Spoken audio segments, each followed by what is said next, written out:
At this time, Chief Judge Lippman will administer the oath of office to Andrew M. Cuomo as Governor of the State of New York.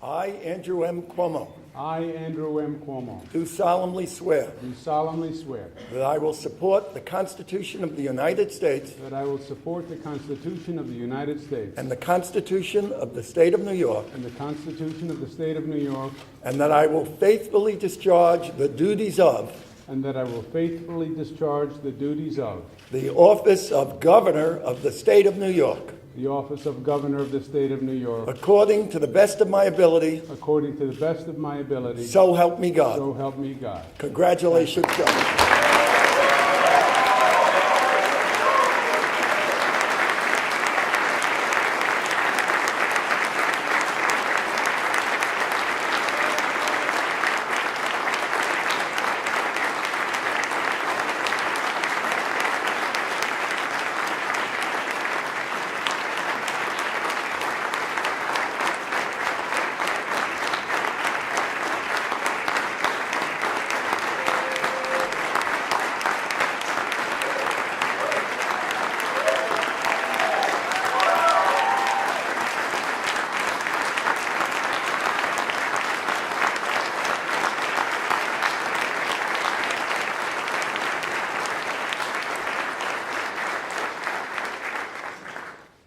Ladies and gentlemen, it is my extreme honor to present to you the 56th Governor of the State of New York, Andrew Cuomo.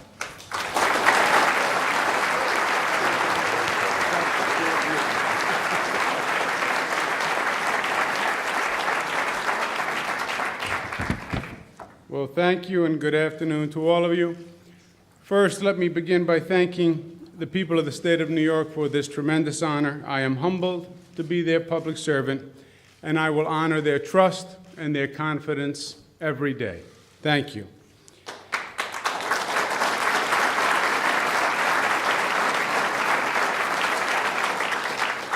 Let's all thank Chief Judge Lippman for a great job. Thank you very much, Chief Judge.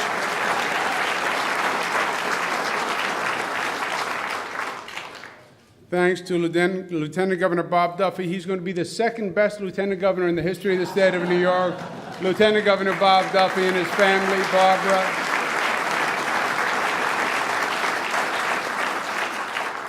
To all of my colleagues, Controller Tom DiNapoli, congratulations, Tom DiNapoli, on a great job. Our new Attorney General, Eric Schneiderman, congratulations.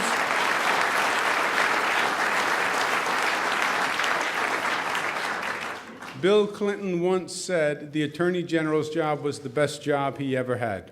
And he had a number of jobs. Congratulations, Eric Schneiderman. To Senator Dean Skelos, thank you very much for being with us today. Senator Skelos, thank you. Let's give him a round of applause.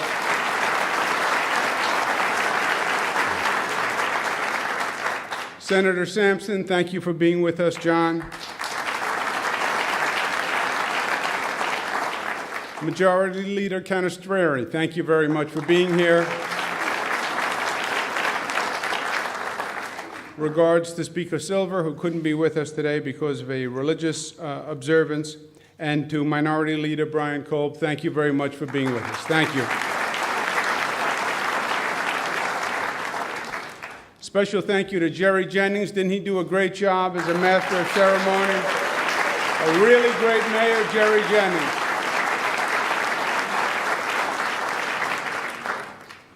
To a man who governed this state at what will go down as one of the most difficult periods of time in the history of this state. I believe that he became captain of the ship just when the ship was heading into a storm, And he warned us about the storm, and he brought us through the storm. He's done 25 years of public service. He's a personal friend of mine, and to many people in this room, let's give a big round of applause to Governor David Paterson. Thank you, Governor David Paterson.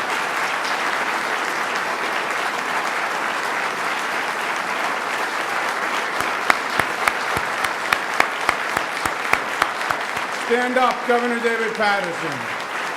Stand up.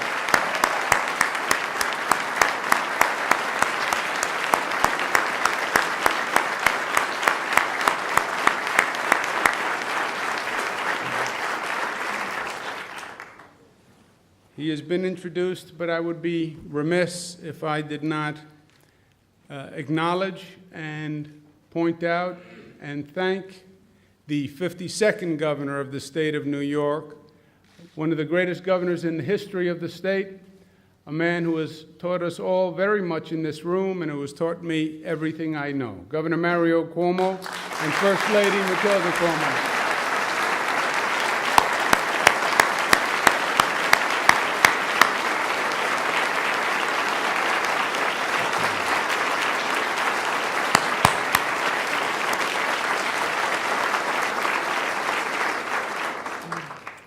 To all of my family, I have so many family members here today. If I start to point them out, I'll miss someone, and there'll be a whole family disturbance come the next holiday time. But to Sandy and my three girls, one quick story about the three girls I was reminded of this morning. Election day, we're going to go down to election night headquarters, and it looks good, and it looks like we may win, and I want them to feel like they're part of this victory. So I said to them, I don't think I could have done this without you. And Cara and Mariah, the older two, said, oh, it's nice, Dad, but it's not true, you did it on your own, and we respect you for saying it, but it's not true, but it's nice. The little one, Michaela, says, well, hold on a second. First, I did a lot more events with Dad because the other two were at school. And I did all those introductions. And I really think I went a long way to soften his image. So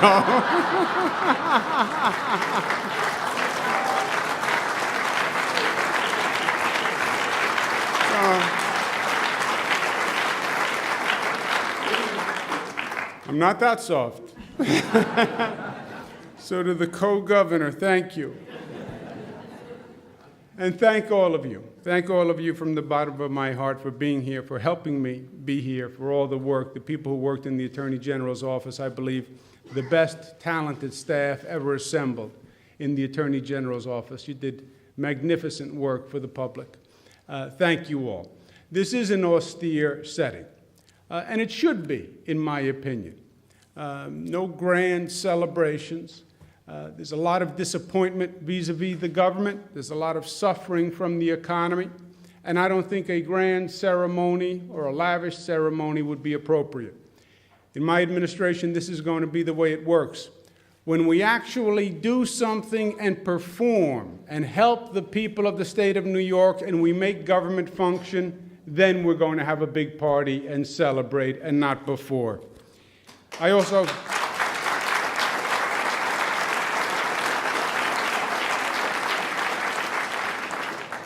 During this campaign, Bob and I had the opportunity to visit all 62 counties once again. And doing it in a relatively compressed period of time, it's such a beautiful reminder of the assets that we have in this state, from the beautiful falls of Niagara to the powerful waves of Montauk. We have it all, and everything in between. We really have every asset that man or God could be expected to give to a place. That is the state of New York. And I saw that up close and personal. I also saw up close and personal the suffering that our people are facing and the devastating toll that this economy has taken. And it cannot be underestimated. Young people all across upstate New York who are leaving because they believe there's no economic future left. The taxpayers on Long Island who are imprisoned in their homes because they can't afford to pay the property taxes anymore, but the value of the home has dropped so low that they can't afford to sell the house because they can't pay off the mortgage. The laid-off construction worker in Brooklyn who can't find a job and is fretting about what he's going to do to feed his family when the unemployment insurance runs out. This, my friends, cannot be underestimated. And to make it actually worse, people then feel betrayed by their government. That they had problems, they had needs, they looked to the government, and they assumed the government was going to be there to help them because that's what government was supposed to be all about. And they look to the government, and instead they find a government that is part of the problem rather than being part of the solution. People all across the state, when you mention state government, literally shaking their heads. Worse than no confidence, what they're saying is no trust. The words, quote unquote, government in Albany have become a national punchline, and the joke is on us. Too often, government responds to the whispers of the lobbyists before the cries of the people. Our people feel abandoned by government, betrayed and isolated, and they are right. New York faces a deficit, the deficit that we talk about all day long, the budget deficit, the budget deficit. But it's actually worse. The state faces a budget deficit and a competence deficit and an integrity deficit and a trust deficit. And those are the obstacles we really face. And the state is at a crossroads.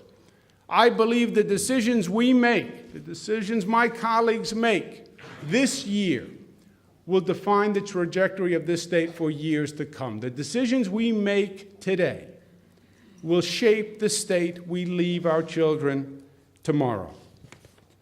As governor, I'm going to tell you what I'm going to do because I told you what I'm going to do. I told the people all across this state. This was a different kind of campaign. Bob and I put together a very specific agenda. And we said we wanted to win, not just with a personal mandate. This was not about electing Andrew Cuomo and Bob Duffy. This was electing a mandate for change that the people of this state endorsed overwhelmingly all across this state.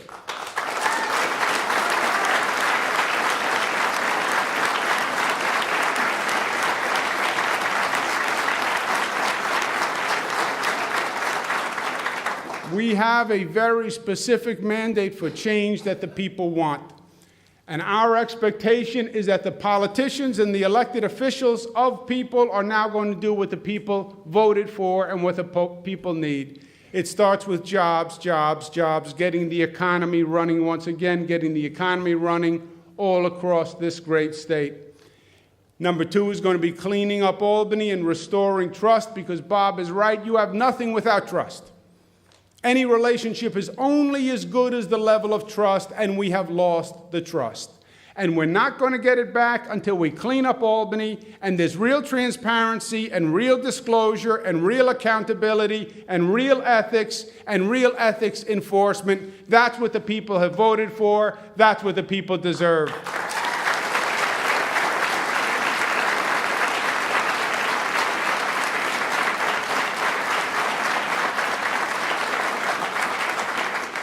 We have to pass a property tax cap in the state of New York because working families can't afford to pay the ever-increasing tax burden. Nothing is going up in their lives. Their income isn't going up. Their bank account isn't going up. Their savings aren't going up. They can't afford never-ending tax increases in the state of New York, and this state has no future if it is going to be the tax capital of the nation. We have to send that signal this session by passing a property tax cap.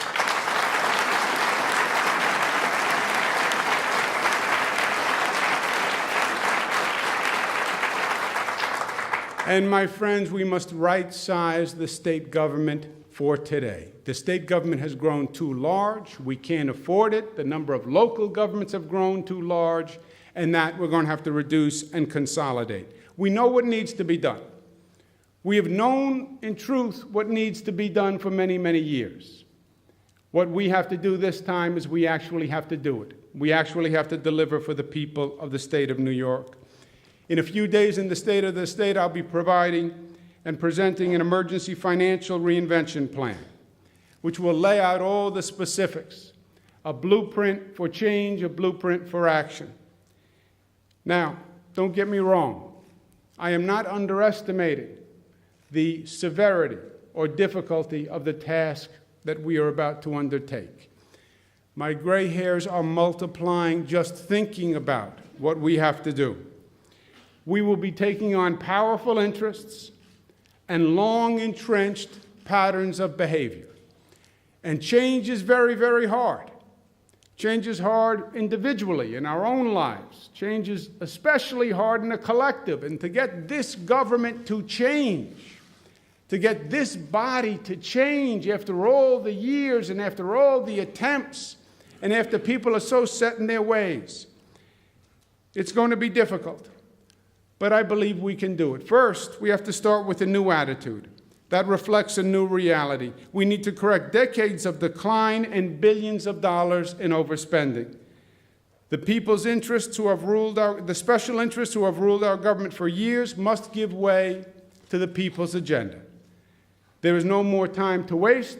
It is a time for deeds, not words, and results, not rhetoric. It is time for a bold agenda and immediate action. There is no more waiting for tomorrow, and there are no more baby steps, my friends. My attitude will be constructive impatience with the status quo of Albany. We need change, and we need it now. Second, we need a new partnership. To the state legislators, I say, I reach out to you to form a new partnership. Because in truth, the partnership between the executive and the legislature has not been working well for years, and that must change. I respect the electoral responsibility of the legislators. I respect the constitutional independence of the legislature. But I also know that success will require a different approach. We must accomplish more, faster, smarter, and better than we have in decades. We have no more time to dally. Rather than seeking the apparent safety of the lowest common denominator, we must strive to reach the highest possible goal. We must realize that achieving political consensus in a political conference is different than providing governmental leadership for the people of the state of New York.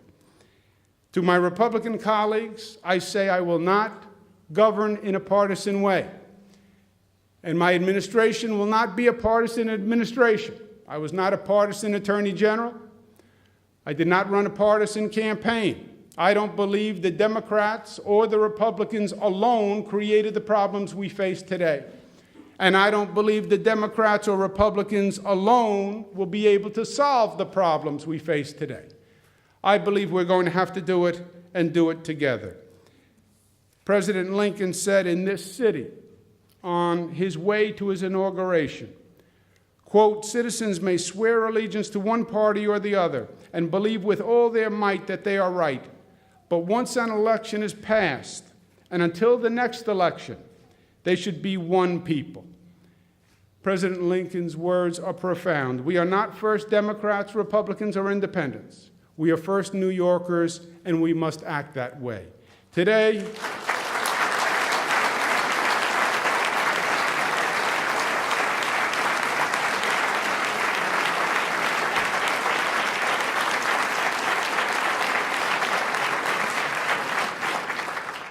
I extend my hand in partnership across the aisle to my Republican colleagues so we may take the first step immediately. And third, and most importantly, in my opinion, we need the people of the state of New York to be part of this effort. A governor's inherent power is limited. A governor's potential power is limitless. The potential power of the governor is to mobilize the people of the state of New York. And that is the real power of being governor. Only the people's voice can silence the calls of the special interests in the halls of the Capitol. I will lift the veil of secrecy that now surrounds Albany, and I will communicate in every way I can, ways never used before. But I need the people to join in. I said in my campaign, this effort is not going to be about me, but we. We, the people, form the government. We, the people, must reform the government, and that's going to have to start today. And this is going to be a dramatic shift for Albany. I was walking in the hallways of this Capitol a few months ago, and I was a few steps behind a mother and apparently her daughter, and they were walking through the hallways, and the daughter was obviously taken with the majesty of the building. And the daughter turned to her mother and said, "Mom, where are all the people?" And the mother said, "The people are working. They're in the offices. They're in the offices." Because the halls were fairly empty. And the girl said, "But doesn't anyone come to visit? It is so beautiful and it is so important. It is so beautiful and it is so important." And I thought to myself, out of the mouths of babes, where are the people? Where are the people in Albany? Where are the people in the Capitol? That is the profound absence in this system. The people aren't engaged. And that's what's going to have to change. If there is a silver bullet in the battle to recapture Albany, it is the re-engagement of our citizens. This Capitol has become a physical metaphor for the isolation and alienation of our people. In the name of heightened security, they have erected barriers and barricades all around this Capitol. To get into this Capitol is now like running an obstacle course, and it shouldn't be. People refer to the Capitol as a fort or as a bunker. It is anything but. This is a beautiful monument to democracy, this building. This is the people's meeting place, and they should be invited in. And today, my friends, we will reopen the Capitol, literally and figuratively.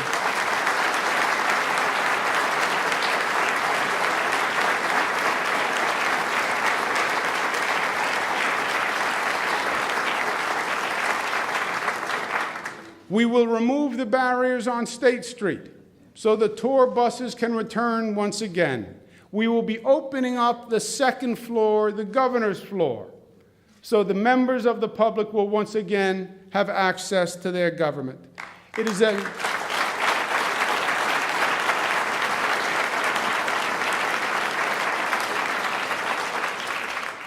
is a symbol of a new approach, to reconnect with people, to build back trust, to defeat the power of the special interests with the power of the people. And my friends, look at this Capitol that you are in today. I'm sure you noticed on the way in, notice on the way out. Look at the magnificent building that they built. Look at this room, the governor's reception room, the war room, 25 hand-painted murals by William de Leftwich Dodge. Look at the granite and the marble, the carved mahogany, the carved oak in this building, the $1 million staircase, the most expensive building to build at the time, $25 million. It took them 30 years. Look at the statement that they were making. Look at the commitment. Look at the resources. They could have built a building in 1/10 the time, with 1/10 the expense and 1/10 the effort. That's not what they wanted. They wanted to make a statement when they built this institution of government. They wanted to say, we believe in government. We respect government. We're committed to government. We want the government to succeed. Why? Because they believed when the government succeeds, they succeed. Because the government is them. It is not an alien force. It is the organizing force for people. And if the government is successful at organizing and mobilizing, then society is going to be successful. So they invested in the government, and it was theirs, and they were proud of it. That's what this building is all about. That's what the Court of Appeals is all about. People believing in the institutions of New York State, and believing in themselves and believing in the state and investing in that belief. I first came to this building, I was in my 20s, very early 20s. And at that time, I had the good fortune to watch some truly extraordinary public servants. My father, Governor Mario Cuomo, who was lieutenant governor at that time, Governor U.L. Carey, Mr. Fink, Mr. Stanley Fink, Mr. Warren Anderson, different people from different parts of the state with different cultures and different accents, but they were beautiful to watch. They were people of honor and people of talent. It was always about principle. It was always about serving the people, and they always got the job done. And they made this government work in a way that made this state a better state. And I was inspired just watching them. And I remember sitting there watching them saying, you know what, maybe one day I could do this. Maybe one day I could be in public service. Maybe one day I could help my community, I could help my state. Maybe one day I could be in this place of honor. That's what this Capitol represents to me and so many others. That, my friends, is what I want to recapture. I want to rebuild this government. Rebuild it by bringing back competence. Rebuild it by bringing back integrity.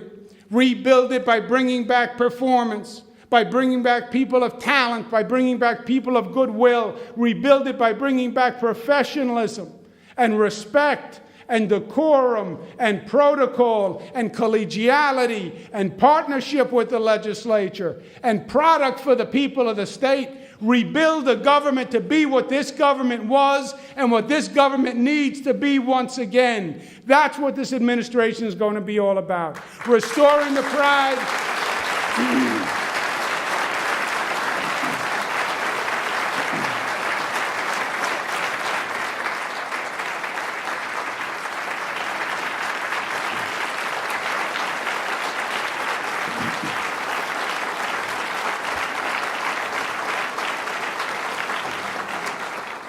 Making the government work, my friends, so people once again trust the government and trust the institution, so that people once again believe in government, in themselves, and in this state.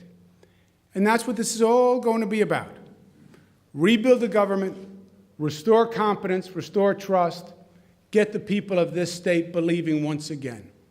Believe in government, believe in themselves, believe in each other, believe in our future, believe in our potential, believe that we can fulfill this dream of New York and that we're going to make this state, the Empire State, greater than it's ever been before.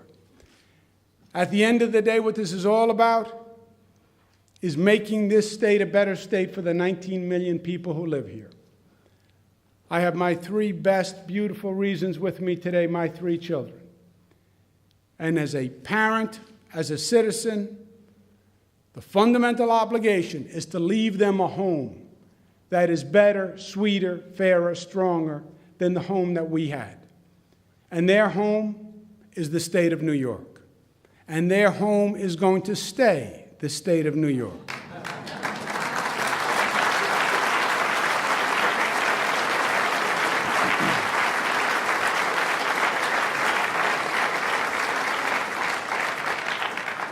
Let's go forward. Let's go forward together as New Yorkers, of people of goodwill. And let's not just rebuild this New York. Let's make this New York bigger and stronger and better and sweeter than it has ever been before. That is our challenge. That is our destiny. That is our legacy. And that is what we launch today. Thank you for being with us. God bless you.